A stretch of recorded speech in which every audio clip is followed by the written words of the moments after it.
Hi there guys, welcome back to MS Power User. You're here with Tom, and today we're looking at the Windows 10 anniversary update. It's been an entire year since Windows 10 was released to the public, and to celebrate the milestone, Microsoft has updated Windows in a bunch of useful ways. Now, it's not going to change the way you use Windows 10, but it's basically a wide range of minor updates that make the whole experience a lot more complete. Let's get started with some of the UI changes. The first thing you might notice is that the UWP apps now display badges over their icons if you've got notifications for them, which brings them in line with the Action Center and how we react with things on a mobile device. The Action Center icon now also appears at the bottom right of the desktop along with the badge icons of its own. It's got a slight redesign this update, and you'll notice it makes dismissing notifications a whole lot easier. The target for dismissal is a lot bigger than it has been before, and also if your mouse has a middle click, that can be used too to dismiss a notification.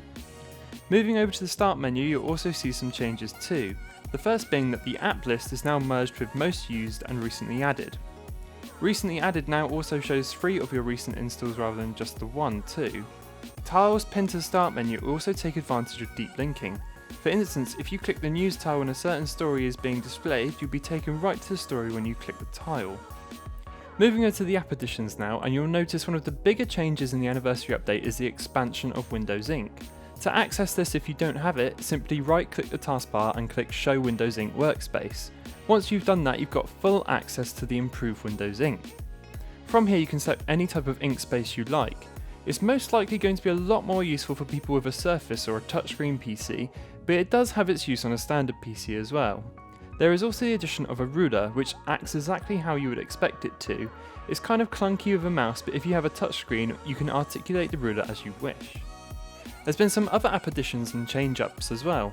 The Get Skype app, for instance, has simply been replaced with a Skype app, which has been redesigned from the ground up as a UWP, bringing it into line with the other built-in apps on Windows 10. Connect has been added as a default app, along with paid Wi-Fi and cellular, sticky notes, and finally the Feedback Hub too. One of the bigger updates in the anniversary update has been added for Microsoft Edge, which most importantly now supports extensions. They act in exactly the same way you're used to if you've used them in Chrome or Firefox, and they can be added to Edge through the Windows Store.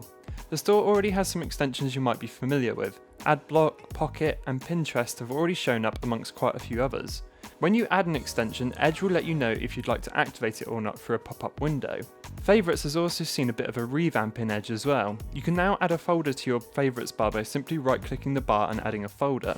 There is also the ability to rename your favorites in the bar too. Another nice addition is being able to show only the website icon in the bar as well, rather than the whole website description, which is done through the Favorites settings. There's also some improvements to the search bar at the top too, which now supports paste and go or paste and search depending on your copied text. The Windows Store has also seen a little bit of an update as well. It's now easier to browse through apps with an updated visual aesthetic. Buttons for featured app collections are bigger and brighter, and the whole experience feels a little more in sync with the rest of the system. Moving over to settings, you can see that the apps had a slight design shift to make it easier to navigate, and again bringing it in line with the other apps in Windows 10. Under personalisation, you'll find you have more access now to how you want Windows to look. There is now a light or dark mode depending on what you prefer, and some might argue that the dark theme brings the whole look a little more uniform across the system. You've also got more control on how colours appear across Windows, with 3 toggles allowing for customisation on how they integrate within the system. In other settings, Windows Defender has now been updated to 4.10 with support for offline mode. Cortana has been updated with some useful new features as well. First of all, and probably most importantly, is support for Cortana from the lock screen, which can be toggled depending on your preference. There is now a dedicated button for listening and identifying music too. The language has also been updated to include Spanish, Portuguese and French.